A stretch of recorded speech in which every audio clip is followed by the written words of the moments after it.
Salut les pirates, paix et fortune sur vous. On se retrouve aujourd'hui parce que le chapitre 1048 de One Piece vient de sortir. Alors, on va directement sur la page de couverture. Qu'est-ce qui se passe? On voit Ichiji et Reiju qui sont les intrus dans le village de Chocolate de Pudding.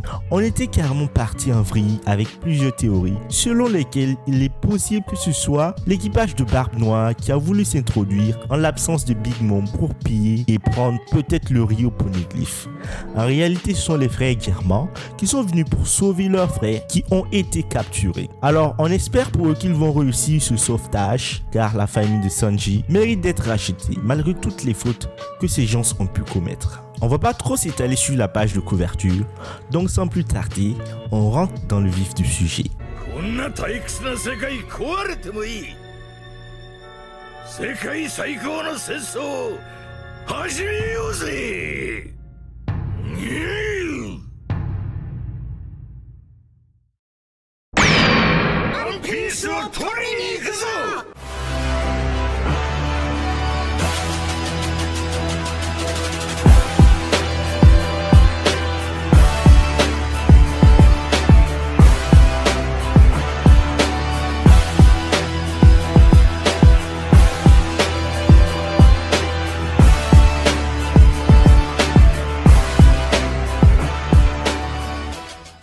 Sur la première page, on voit Momonosuke qui continue de pousser Onigashima pour esquiver l'attaque de Luffy. Alors là, Momonosuke arrive petit à petit à créer des nuages de flammes afin de pouvoir pousser Onigashima.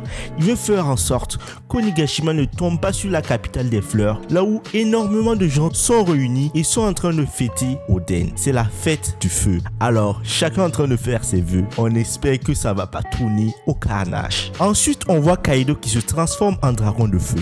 La transformation s'appelle Grand Dragon de Flamme. Est-ce une coïncidence ou un parallélisme? La fête du feu. Kaido qui se transforme en dragon de flamme. Là, clairement, il n'est plus un dragon en chair, mais il se transforme en autre chose. Qu'est-ce que cela veut dire? Parce que son fruit m'a l'air assez atypique et bizarre. Parce que là, s'il se transforme en dragon de feu, c'est comme s'il était devenu un Lojia. Alors, cette forme va-t-il lui permettre de pouvoir rivaliser avec Luffy? Parce qu'on sait que Luffy a atteint un certain stade divin. Donc, Kaido va devoir se mettre à ce diapason, il va devoir se mettre à ce niveau et peut-être qu'il nous réserve des surprises. Parce que là, je pense que l'empereur a toujours quelques pierres dans sa sacoche. Le corps de Kaido touche la corne d'Onigashima qui était encore intacte et elle a fondu comme du beurre. Vous saviez bien qu'il y a deux cornes. La première corne a été découpée par l'attaque de Zoro. La deuxième corne qui était encore intacte a fondu rien qu'au contact avec le corps de Kaido. Alors, du feu simplement ne pourrait pas faire fondre une corne aussi résistante comme du beurre, si ce n'est que le magma. Est-ce que la température de Kaido a atteint ce niveau? Parce que si c'est le cas, on aurait un Akainu en mode dragon. Là, franchement, il nous épate Kaido. Il nous montre qu'il n'a pas encore fini. Qu'il n'est pas encore fini car c'est un empereur. Et c'est pas pour rien qu'on l'appelle la créature la plus forte au monde. Juste après que Kaido se transforme en dragon de feu géant et que son corps ne fasse fondre la corne de Nigashima, Kaido ouvre sa bouche et Luffy approche son poing. Géant, énormément géant. Le poing de Luffy est monstrueux. Il a la taille de Nigashima. Il y a une énorme collision sans que ces deux ne se touchent. Évidemment, on a un clash de Haki de roi. C'est pour ça que les deux ne se touchent pas. Ça me fait penser au clash entre Roger et Barbe Blanche. Alors on a la gueule de Kaido ouverte et on a le poing de Luffy. Les deux n'arrivent pas à s'entrechoquer. C'est leur haki qui s'entrechoque. Et franchement ça fait des éclairs. J'aimerais voir cela en anime. Ça sera monstrueux.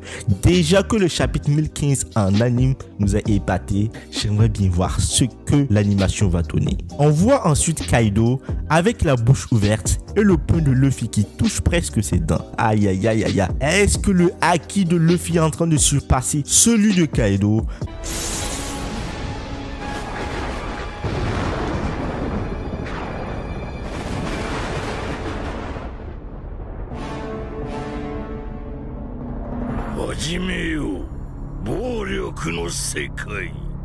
Parce qu'on voit le poing de Luffy qui arrive près des dents de Kaido. Est-ce qu'il va réussir à punch Kaido? Kaido, qu'est-ce qui se passe? Tu nous as montré une nouvelle forme. Ne nous déçois pas. C'est vrai qu'au fond, j'aimerais que tu tombes pour tout ce que tu as fait à Oden, pour tout ce que tu as eu à faire.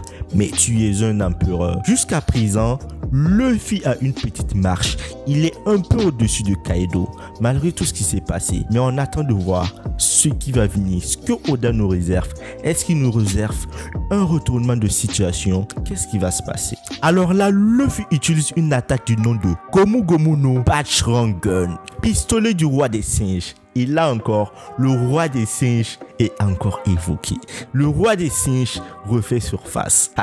Qu'est-ce qui est en train de se passer? Parce que là, Luffy ne montre plus une ancienne forme liée au Gomu Gomu no, mais une nouvelle forme liée au roi des singes. Est-ce qu'il a pris connaissance de toutes ses facultés? Je dirais peut-être un peu, mais pas totalement, s'il continue d'appeler ses attaques Gomu Gomu no.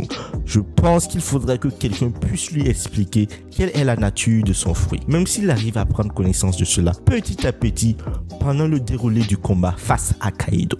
Et en face, Kaido utilise une nouvelle attaque du nom de Shoironken Haki. La scène change et on passe à l'intérieur du château.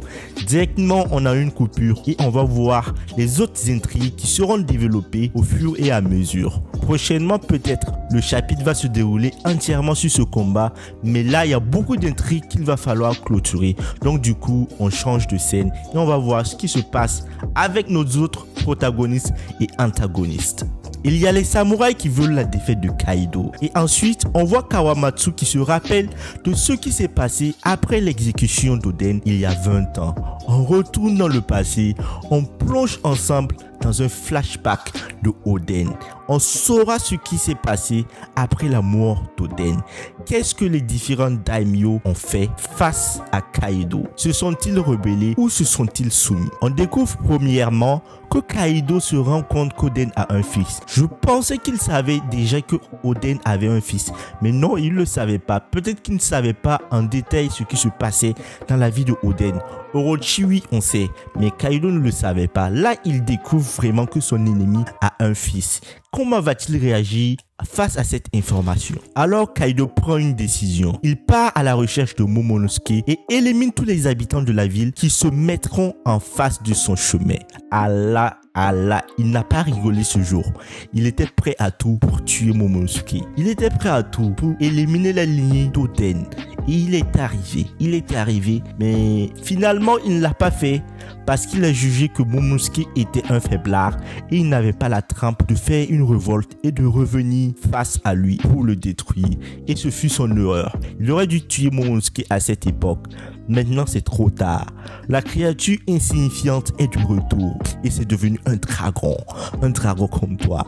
Et cette créature sera à l'origine de ta chute. Momonosuke, on a foi en toi. Ensuite, on continue avec le flashback. On voit le château d'Oden brûler et les différents daimyo de Wano s'unissent pour combattre Kaido et Orochi. Franchement, je me dis que si toutes ces personnes s'étaient unies au début avec les différents mecs de Hyogoro, ils auraient pu battre Kaido plus facilement. C'est ce que Kaido aussi a dit. Mais malheureusement, Orochi a divisé pour mieux régner et il a profité de la faiblesse d'Oden pour pouvoir faire ce qu'il avait à faire. Malheureusement, c'est ça la technique et c'est ça la tactique. Diviser pour mieux régner. Franchement, il y a beaucoup de regrets à avoir parce que ça aurait pu être différemment fait. Mais bon, l'histoire ne peut pas être refaite. C'est quelque chose qui s'est déjà passé. On va devoir continuer. On voit une case de chacun des daimyo. Il y a Tonoyashu et les 3 samouraïs que Yamato a rencontrés dans la cave. Shimotsuki Oshimaru est inclus dans ces différents samouraïs. Alors, après la mort d'Oden, sûrement ces gens ont combattu Kaido. C'était la première révolte. Malheureusement, ils ont perdu. C'était sûr. Si Oden a perdu, c'est sûr que eux n'allaient pas réussir. Après cette défaite, ils ont été réduits en esclavage et le pays et les daimyo avec leurs différentes terres se sont effondrés. Franchement, c'était vraiment la catastrophe. Après cette défaite, c'était la fin. Ça a sonné le glas des différentes terres, des différentes familles qui étaient derrière Oden. Ils se sont fait massacrer et ils ont été réduits en esclavage. Orochi a gagné, Kaido a gagné. Après ce flashback poignant, on revient dans le présent et on voit Orochi qui est encore en feu. Il essaie d'amener Komurasaki avec lui. Il ne veut pas mourir seul, donc clairement, il veut capturer Komurasaki ou bien peut-être la brûler. Comme ça, les deux vont mourir ensemble. Et qu'est-ce qui se passe? On voit Denjiro qui est de retour. Denjiro, franchement, j'attendais le retour de Denjiro. Il m'a tant manqué. Il n'a pas été vraiment présent dans cet arc. Pourtant, c'est le fourreau rouge le plus puissant. Ça m'étonne vraiment. Alors, qu'est-ce qui se passe? Denjiro arrive et tranche la tête d'Orochi. Alors, cette tête qu'il a tranchée, vous me direz en commentaire combien de têtes d'Orochi ont été tranchées. Il a normalement 8 têtes. Donc, je ne sais pas avec ce qu'il a été tranché précédemment, combien de têtes il lui reste. Ou bien si on a tranché toutes les têtes, est-ce qu'Orochi sera mort enfin? Parce que là, franchement, on a envie de voir Orochi mort et de passer à autre chose. Après cela, on va sur la capitale des fleurs. On voit les différents vœux des habitants qui traversent déjà le ciel. Chacun en train de prier, faire des vœux afin que sa situation s'améliore. Alors les différents vœux sont: faites qu'Orochi disparaisse. Je veux m'échapper de cet enfer. Ce sont les différents vœux des habitants de Wano Kuni. Ils ont tellement souffert pendant 20 ans que là maintenant, ils veulent être libérés. On comprend vraiment ce qui se passe. On comprend et on espère. Non, on n'espère pas. On sait que Luffy et Momonosuke vont réussir à faire cet exploit. À la fin du chapitre, Luffy et Kaido sont sur le point de se confronter avec de nouvelles attaques. La dernière double page est en 3 parties. Une des parties est l'affrontement entre Kaido et Luffy. Kaido est encore en forme complète de dragon. Il s'est juste entouré de feu. Il a utilisé les nuages de feu. Ce n'est pas l'éveil de son pouvoir. Là, on précise que ce n'est pas l'éveil de son pouvoir. Donc, les amis, il y a un éveil. Kaido n'a pas encore éveillé son fruit du démon. Qu'est-ce qui va se passer là? Franchement, j'ai la tête qui va exploser. Kaido n'a pas encore éveillé son pouvoir. On attend son éveil. Waouh. Là, clairement, c'est une révélation de dingue. Là, je pensais qu'il s'était transformé en dragon de feu. Mais en réalité, ce qui s'est passé, c'est qu'il s'est entouré lui-même de ces nuages de flammes. Donc, ce sont ces nuages de flammes qui font tout fondre. Les deux entrent en collision, Kaido et Luffy. Les deux utilisent le Haki des rois avancé. Luffy maîtrise maintenant le Haki des rois avancé. Waouh! Et qu'est-ce qui est en train de se passer? Comme le choc entre Roger et Barbe Blanche, ils ne se touchent pas. Il y a une énorme onde de choc autour d'Onigashima avec des éclairs. Ils utilisent les mêmes techniques que précédemment, mais on le voit de plus en plus.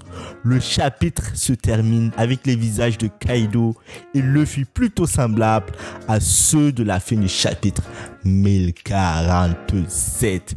Le niveau du combat est pratiquement égal à celui de Barbe Blanche et Roger. Ah ouais, on vient de franchir un cap au niveau de l'échelle de puissance dans le monde de One Piece dans cet affrontement. Les amis, je suis vraiment épaté.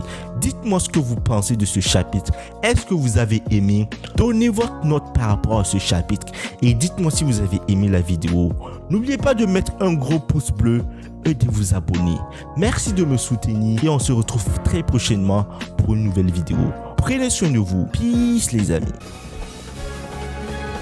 海賊王になる男だ